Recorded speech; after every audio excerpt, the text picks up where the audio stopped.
آگ کر سکتی ہے انداز گلستہ پیدا۔ تو یہ جو مہینہ ہے، میں نے عرض کیا پہلے آپ سے کہ صرف اکٹھا ہو کے نماز پڑھ لینے کا نام بقرعید نہیں ہے، یا جانور لے آئے ذبح کر دیا اس کا نام قربانی نہیں ہے۔ بڑے سبق ہیں، بڑی عبرتیں ہیں۔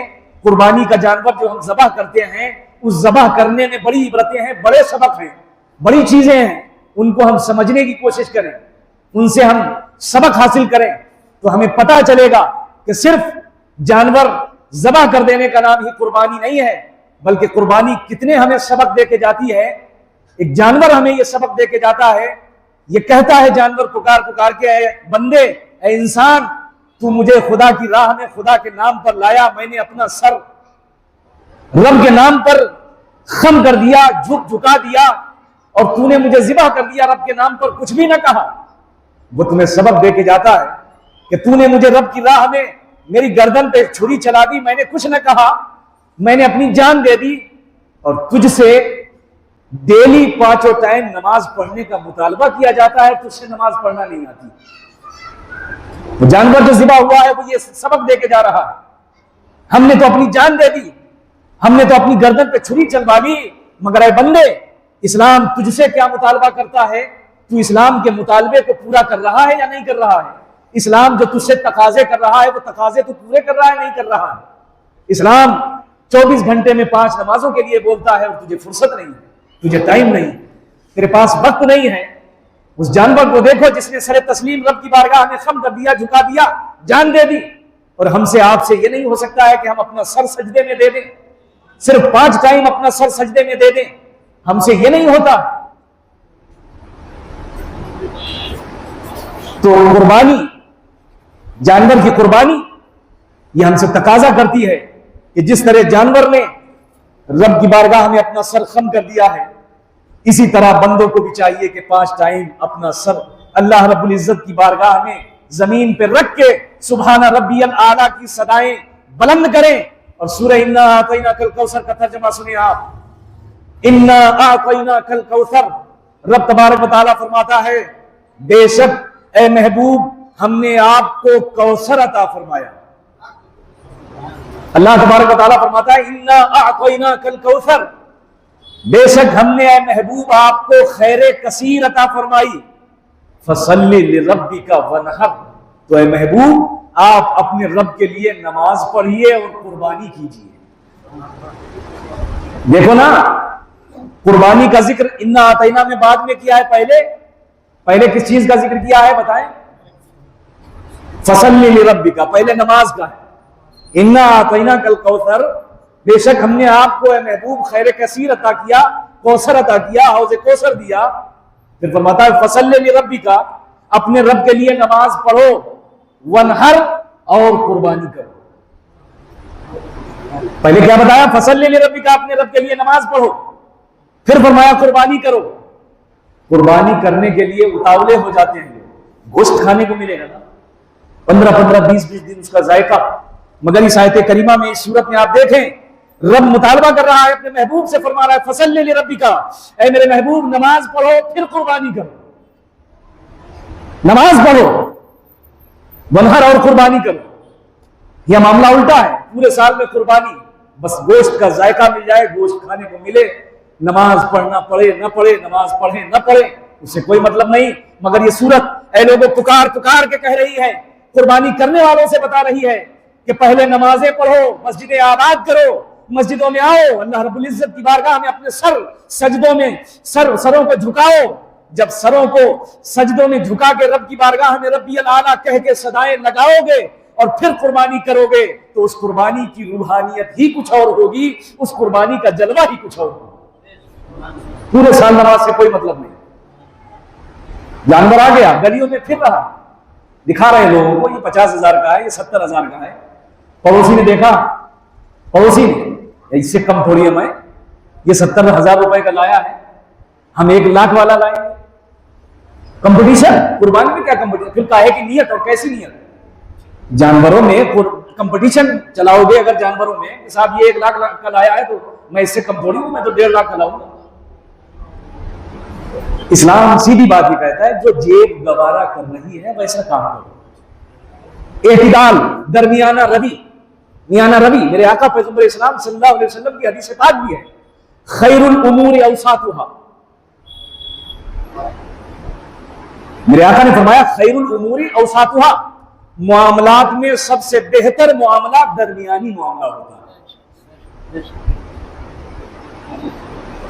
معاملوں میں سب سے بہتر معاملہ درمیانی معاملہ ہوتا ہے، اور یہ جو قاعدہ کلیہ ہے، یہ جو حدیث پاک ہے، ہر جگہ فٹ ہو جاتی ہے، ہر جگہ، نماز ہو، روزہ ہو، حج ہو، زکوٰۃ ہو، دنیاوی معاملات ہو، نکاح ہو، شادی ہو، بارات ہو، ولیمہ ہو، دعوتیں ہو، سب جگہ جو جیب گوارا کر رہی ہے۔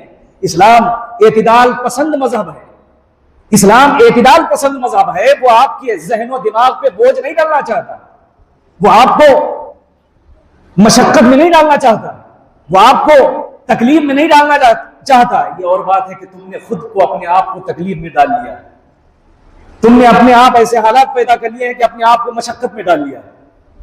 اسلام تو ایک سہل مذہب ہے، آسان مذہب ہے، جو لوگوں کے لیے آسانیاں پیدا کرنے کے لیے آیا ہے، لوگوں کی زندگی میں آسانیاں پیدا کرنے کے لیے آیا ہے، لوگوں کو مشقت میں ڈالنے کے لیے نہیں، لوگوں کو پریشانیوں میں ڈالنے کے لیے یہ مذہب نہیں ہے، بلکہ جو پریشانیوں میں گھرے ہوں، یہ مذہب اسلام وہ ہے کہ جو پریشانیوں میں گھرے ہوں انہیں آسانیاں فراہم فرماتا ہے۔ تو میرے آقا کی حدیث پاک کتنی پیاری حدیث ہے، خیر الامور اوساطها، معاملات میں سب سے بہتر معاملہ درمیانی ہوتا ہے۔ تو جیب جیسی گوارا کرے، نکاح کا معاملہ آ جائے درمیانی کام کرو، ولیمے کا معاملہ آ جائے درمیانی کام کرو۔ کیا ضرورت ہے 50 لاکھ روپے ادھار لینے کی، یا 5 لاکھ روپے قرض اور لون لینے کے، کہ 5 لاکھ روپے لون اور قرض دوسرے بھائی سے لے کے ولیمہ کرو؟ کہیں اسلام نے نہیں بتایا، کہیں اسلام نے نہیں بتایا ہے۔ اسلام تو یہ کہتا ہے کہ درمیانی راہ اختیار کرو، کہ خود پریشانی میں نہ پڑو نہ دوسرے پریشانی میں پڑو۔ تو اللہ رب العزت ہمیں آپ کو سب کو صراط مستقیم پر چلنے کی توفیق عطا فرمائے۔ اور یہ جو پیر کا پروگرام ہے، اگر صحیح معنی میں دیکھا جائے تو یہ الحاج محترم جناب سید طارق صاحب اور سید جابر صاحب، انہوں نے ہی بنیاد ڈالی تھی، انہوں نے ہی کہا تھا امام صاحب قادری مسجد کے اندر ہفتے میں کم سے کم ایک دن